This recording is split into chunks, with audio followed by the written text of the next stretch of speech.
Hi there, I'm Martha Van Dam, and this is Living Beyond. And so I have one more final thought today for you about big feelings. So this is video number 3 in our series about big feelings.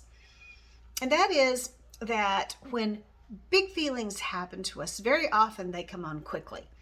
Husband says something crabby, big feelings. Our child drops the 14th thing on the floor after we've tried to manage to clean up the last 13th, and big feelings. They seem so fast that they seem like they're us. Somehow they seem like there's no difference between us and the feeling. And then I think that to exacerbate this kind of dynamic that goes on, part of the way we speak also makes it as though our feelings and us are inseparable. Like we'll say, I am scared, I am happy, I am frustrated, as though it's who we are. And I would like to make a tweak in the way we say it and a tweak in the way we perceive it. And this is that our feelings are not us. Our feelings are something that we are experiencing.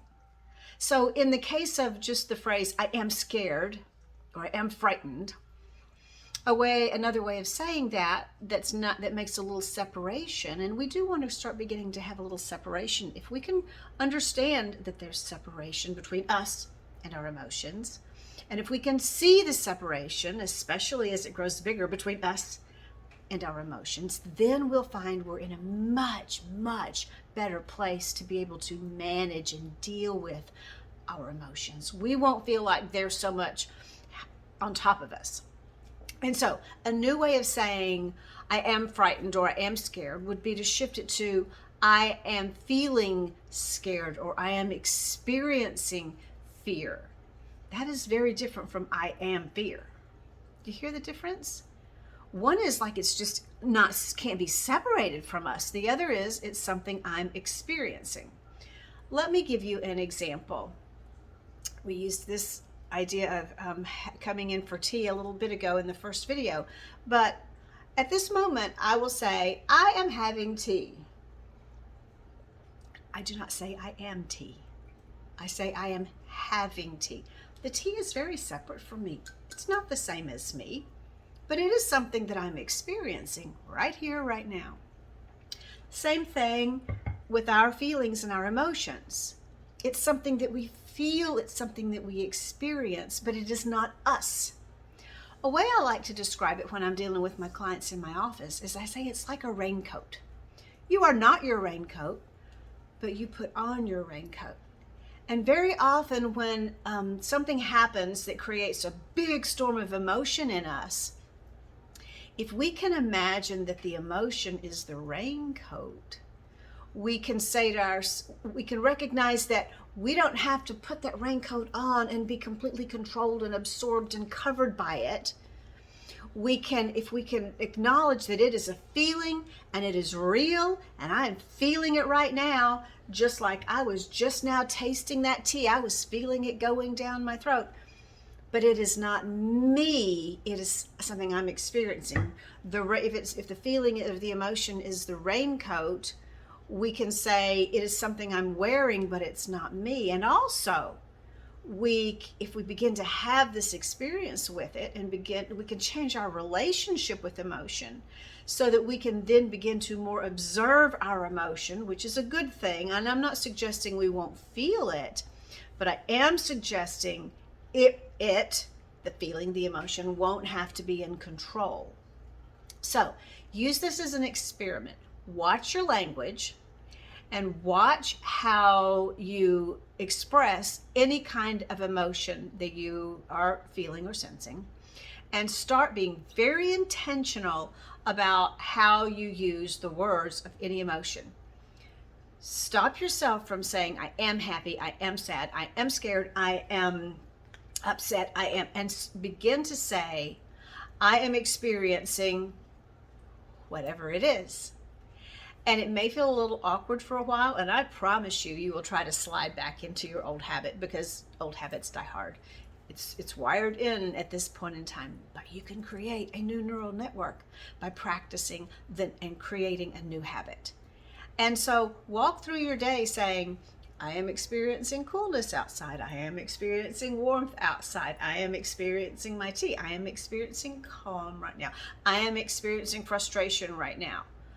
That will begin to create a little separation in your mind. And once you've created a little separation in your mind, then it makes it so much easier to then feel like you can ask yourself, and how do I want to respond to the fear, the anger, the frustration, the disappointment that I'm experiencing? You see, the response doesn't have to go hand in hand. It can be something when we can create a little space that you can then ask yourself how you choose to respond. You're not a slave to those feelings if they're not surrounding you. But if you're all wrapped up in it and you can't tell the difference between yourself and your feeling, then whatever response happens just happens. So the whole point of this exercise is to be able to see where you stop and your feeling starts, and to be able to hand some power back to you. If you are observing with a little distance your fear, then you're going to respond to it differently. If you are observing your disappointment, then you're going to respond to it a little differently. It won't be as much in control of you. So that's the exercise for today. Start saying, I am experiencing, or even I am feeling some anger. I am feeling some sadness right now. And another one to throw in, and you heard me say it, you heard me pop it in just at the last minute of that last phrase, is right now. Remember, we used to say, I'm sad. If we can add in, I'm feeling sad, and then we add in right now, that also drives home the point for our minds and our hearts that what I'm experiencing right now is temporary. Be it a pleasant emotion or an unpleasant emotion, it's temporary. When was the last time that you were giddy happy? You were so happy it was coming out of you with giggles. You were just so, or you were laughing so hard it was coming out of your eyes with tears and your stomach hurt. It was great, wasn't it? But it was temporary. It doesn't last forever. When was the last time you were slapped, silly, scared to death? It was horrible, wasn't it? Your gut was churning, your heart was pounding, you felt sweaty, you felt tension and tightness all in you, but it was temporary, wasn't it? So just adding in, that's the second piece of this, adding in the right now helps solidify it in our minds that this feeling, whatever it is temporary. We love in some ways, maybe we'd love the fun ones to last forever, but actually maybe not, because there's actually someone wrong. It would be very odd for someone to be laughing all day long, all the time. And maybe we wouldn't appreciate it so much either if we sometimes didn't have the dark spots. So on we move. Today, your points are to say to yourself, I am experiencing or I am feeling, and to add in right now. And watch over time to see if that begins to make a little shift in your mind. If you have a hard time remembering that, then write it on the palm of your hand. I am experiencing, or right now. You'll be amazed at how that can help, because you'll see where it's written on the palm of your hand over and over again. If you're someone who washes your hands all day long because it's a part of your job, you're a physician or a nurse or something, that might make it a little difficult because you might be washing it off all the time. But still, that is something that has been helpful to me when there was something I was trying to remember to do throughout the day and my mind would want to go to something else. So I am feeling or experiencing right now. And if need be, write it down to help you remember. Have a great day. I hope that your day is filled with a myriad of feelings, and I hope that you're able to separate yourself from the feelings and acknowledge that's a feeling and I'm feeling it, and right now. Also hope that you'll be able to see them as bits and pieces of a very full day. Thanks so much, and I'll talk to you soon. Bye-bye.